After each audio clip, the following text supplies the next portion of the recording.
Funding for Governor's Perspectives with Kent Manahan has been provided by NJM Insurance Group, serving the insurance needs of residents and businesses for more than 100 years. Seton Hall University, Seton Hall School of Law, and by Connell Foley, LLP.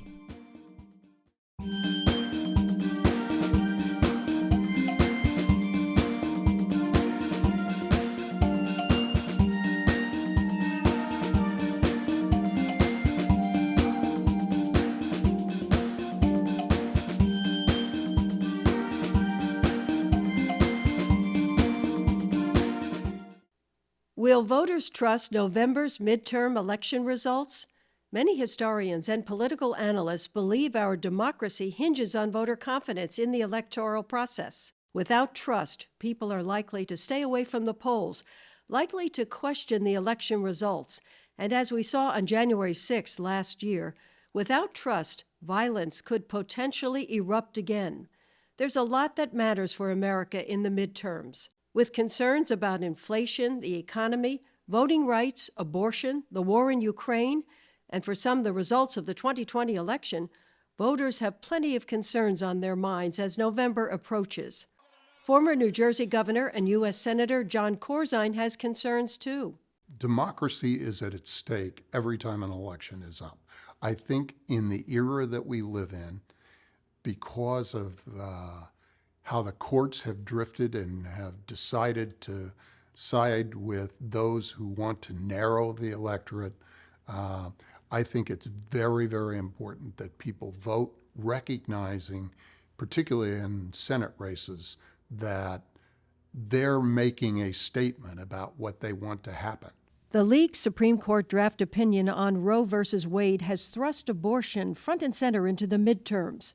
Polls show a majority of Americans think abortion should be legal, and Governor Corzine believes the issue and the High Court's decision will be a priority for voters in November.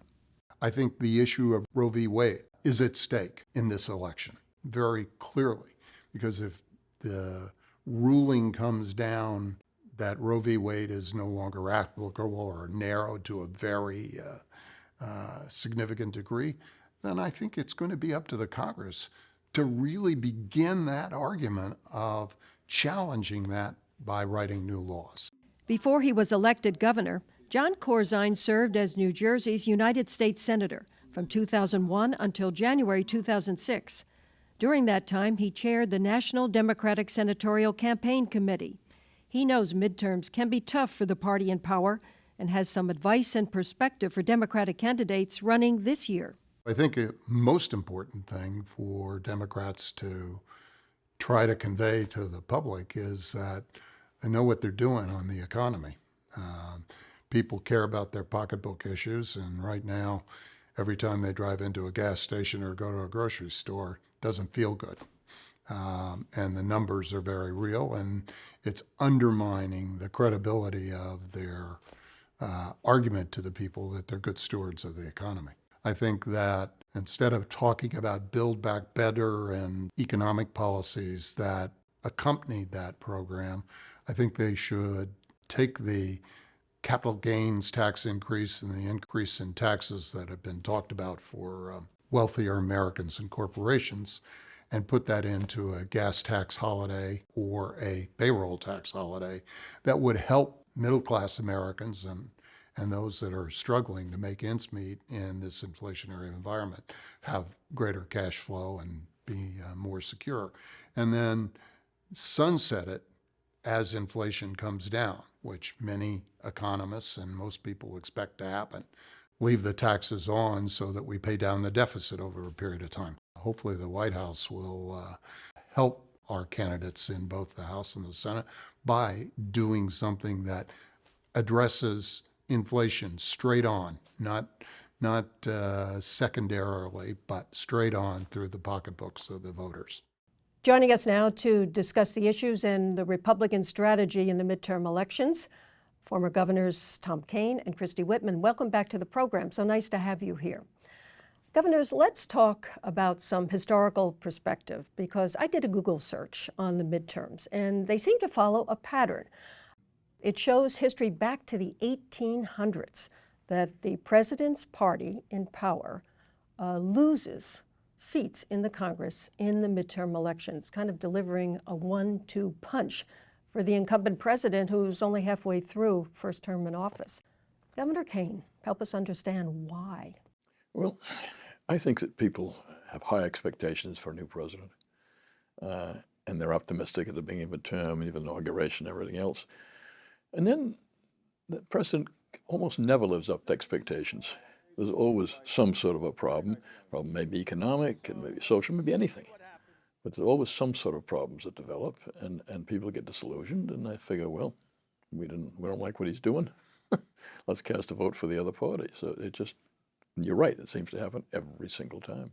Well, when you think about it, Governor Whitman, is it the electorate who maybe likes divided government? They think of it as a balance in power between the executive and legislative branches, that more will get done in Washington if one is checking the other. But in fact, doesn't it often not happen? Well, that's certainly what we've seen of late. That would be what it tells you. But in general, up until actually, the last 4 cycles, that they got things done working together. It's been, well, maybe it's 20 years away that it really started to go down, but I do believe that it's true that people want to believe divided government is better. You shouldn't put all the decisions in the hands of one party, but up until about 20 years ago, it started to go down. They used to be able to work together and get things done. Why did it change? Well, the parties, we as the American people started to get lazy, and we didn't bother to vote in primaries. And when you had a 10% turnout in primaries, which is what it was averaging until the most recent cycles, 10% of the eligible voters voted in primaries. Those were the most partisan people, and they tended to be more extreme. So we got to the general elections, and when Congress was the top of the ticket, turnout's about 34%. People are just saying, I don't like either one, and they take the wrong response, which is, I won't vote. And that makes it exacerbates the divide even more and more. It means that the parties really start to just worry about what's coming at them from the right or the left, depending on the party, and it gets more extreme and harder to work together because you're always looking over your shoulder. New Jersey's primary is June 7th in this election cycle. Primaries are important, and as Governor Whitman is saying, people don't always seem to understand that. No, and this was absolutely right. That's where you pick the candidate. Yeah, this very hard right in the Republican Party and hard left in the Democratic Party is coming because the average person doesn't vote. So only the far right or the far left votes, and they're going to elect the far right or the far left. And if you elect the far right and the far left, they're not going to agree. They're going to go like this when they get down to Washington, and that's what's been happening. And but I do feel divided government is not a bad thing because, for instance, I don't think this president has talked to this Congress much at all. And the Congress hasn't talked it back. And if the Republicans take one of the houses, they'll be forced to talk. Whether they get something done is another question, but they'll at least be forced to talk and hopefully get something accomplished. Well, the pollsters are predicting a good luck charm for the Republicans in this election cycle. The Republicans need 5 in the House, 5 seats, and 1 in the Senate to take control. What's the strategy to win? What do voters deserve to hear about, the policies in this election, when people are concerned about inflation, the economy, the price of gas, the war in Ukraine? Well, those are the issues. I mean, those are some of the big issues, and you know, but you've got to elect more than those 5, because both parties have about 6 or 7 people in that party who are very close to nuts. I mean, they're really so far over one way or the other that Liberal, conservative. Yeah, they can't govern. And so you've got to give the majority at least a 10 or 12% majority, because that allows them to govern. If you have less than that, that far hard left group or the far hard right group can hold you up. And that's the worst possible thing. But that would only be if you get those members who are centrists. Because if you get a majority of nutcases, and believe me, we have more than we should have running across the country. I mean, way out people. If they are in control, they have no institutional knowledge. They don't understand the Constitution or the rule of law. It's going to be very difficult for this country. Well, do the Republicans have a policy agenda in this election cycle that voters are going to hear about? Or let me ask you, are they better off without one? Are they better off talking about the big lie in the 2020 presidential election and aligning themselves with Donald Trump, trying to get his endorsement? Well, that's what they've decided is the winning strategy. As we saw recently in a couple of primaries, it isn't infallible to get Donald Trump's endorsement, but it clearly helps in those districts that are far to the right, the ones that have really bought into it. And the scary thing for me, for our democracy, is there's a concerted effort now. You change the rules, you change the referees, and then you can change the outcome of elections. And we're seeing this happen. In fact, there are states that have passed laws that now say that if the legislature determines there might have been a problem in a presidential election, let's say, they can overturn it. Doesn't matter how the vote was, even if the opposite party won overwhelmingly.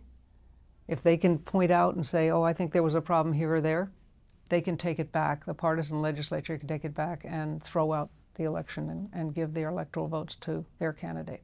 If Republicans take control in Washington, what's going to happen? Well, again, first, I think the president's going to be forced to talk to them. And that's a good thing. I think the country will get a little more conservative because the House will weigh that direction. I think some of the issues that aren't getting addressed now will probably get addressed. Overall, it'll be a good thing, I think, as long as, and Governor Whitman is right, as long as the extremists are not in control. If the extremists get in control, then who knows what's going to happen. But if a normal Republican majority with a Democratic president, particularly a moderate Democratic president, can get a lot accomplished together. Do you think there should be a litmus test for Republican candidates to come out and say just how they feel about what Donald Trump stands for in this election cycle? Because he is so important to the Republican Party candidates. Well, I don't think it's a litmus test. I just think that any candidate running for office, the public deserves to know who they are and where they stand on issues. And so it's up to them to say, this is who I am. This is, if they have a record, this is what my record has been and proven it to be. I don't think they have to say, I'm pro-Donald Trump or I'm anti-Donald Trump. Take him out of the equation. Tell the people what you're going to do on the issues about which they care. And, you know, you outline them. And I'd throw in climate change, too, as a huge issue, particularly if you're a representative from the West where you're losing your water between Lake Mead and Lake Powell. You know, those are the issues that need to be addressed, and they have got to focus on their district, and whether that makes you a Trumper or non-Trumper, that's irrelevant. It's whether do you fit with your district, are you addressing the issues that people want to hear about? And I would say if there is going to be a litmus test, the one I'd have is, are you willing to work with people from the other side to get things done? Let's turn to the recent leaked Supreme Court draft decision on abortion and its impact for Republicans in this election cycle. There was a recent Monmouth University poll indicating the vast majority of people favor legalized abortion. How's this going to impact the Republican races, do you think? Well, it's a very difficult issue. Friends, I've always been right to choose, so have you. A number of the Republican candidates are. But and often it's right to choose with some caveats. You're right to choose, but not in the last couple of months, because then the science shows the fetus is a real human being, and they don't want to have it done then. So is that right to choose or right to life? I think it's probably right to choose, but with caveats. So it's a nuanced issue. It's not a black or white issue. But so far we haven't heard much from Republican candidates and leaders in the Congress right now answering the question about how they feel about this decision. Of course, it's not finalized yet. The Supreme Court will issue a final decision. That's the problem. That's the problem. It's speculative at the moment. By the time they run, the decision will be out. Yeah. And it'll either resemble this one or it won't, but we'll find out. And at that point, I think is when people are going to be pressed to. So that's when Republicans should take a stand on the issue, when well, it's finalized from the court? I think that's when they're going to have to. Yeah. They're going to be pressed by their constituents because it is going to be, depending on how it's written, if it follows the track of what has been leaked, it's going to become a very controversial issue because, as Governor Kean says, the majority of American people, and you mentioned it, are pro-choice with some caveats. Most people have some caveats. I'm pro a woman's right to control her own body. I'm pro-life because I love life. I mean, I've got 7 grandchildren. I'm not pro-abortion, but I am fervently so, a woman's right to control her own body. But when this thing comes out, if there are no exceptions, or if it's entirely left to some of the states, you've got states that are now proposing to criminalize a doctor or a nurse who performs or even helps a woman and gives her information on where to go to get an abortion, and encouraging average citizens to turn them in.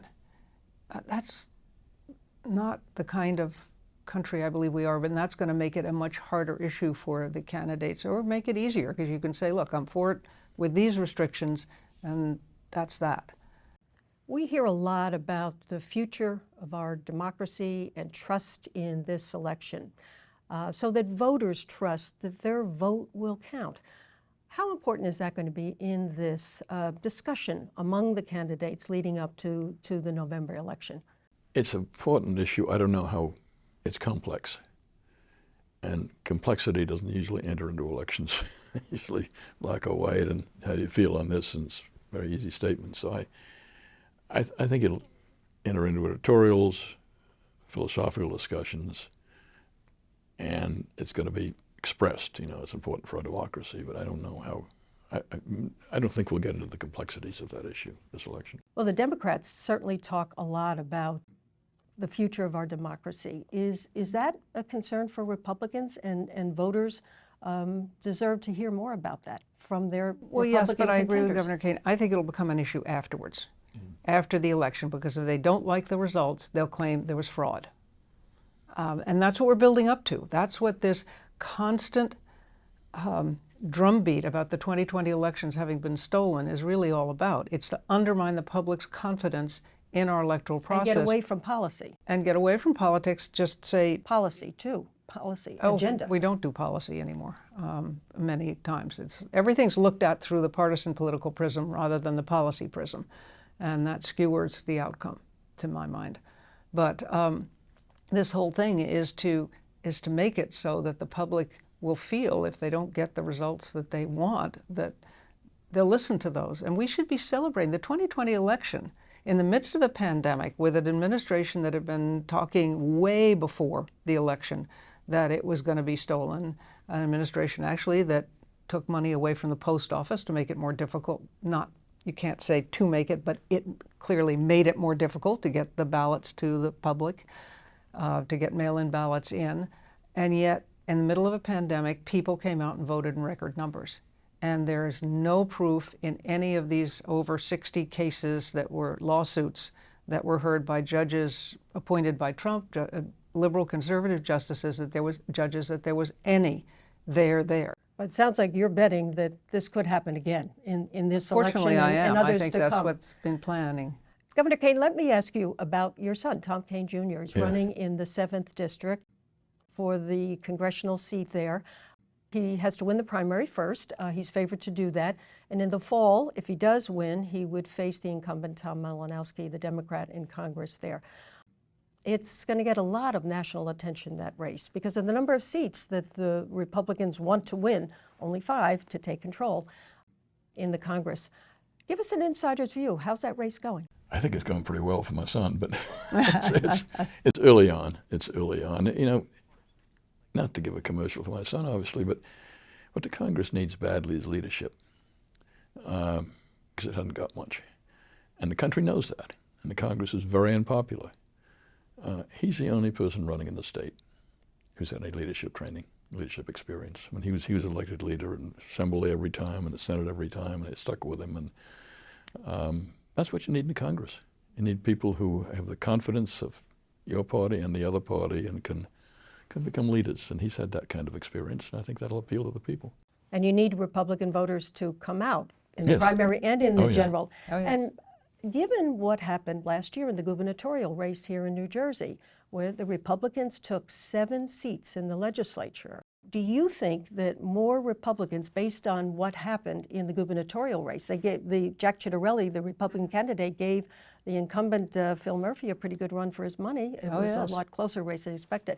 Will that help Republicans to come out to vote in this election cycle, in the 7th district and in other districts as well? Well, you know, in general, I think people are finally getting the message that elections matter and that primaries matter. I mean, it's the first time we've heard, that I can remember, we've heard as much discussion as we have had about the importance of the elections and the importance of the primaries. So I think people in general are starting to understand this really does make a difference. And again, with that leaked Supreme Court potential decision, people are starting to say, oh, how did this come about? And they're being reminded. It doesn't happen in this state. We don't elect our judiciary, but we do. A lot of states do. Many states, if not most states, do have an elected judiciary, and people are starting to say, I guess it really does make a difference. And of course, the Democrats are hammering hard, and I think the Republicans should as well, that this makes a difference. You've got to come out and vote, because that's the beauty of our democracy. That's what Ukrainians are fighting and dying for right now. Yep. Good reminder on that. Of course, this is a blue state. New Jersey is historically a Democratic state. Right now, our congressional delegation, 2 Republicans and 10 Democrats.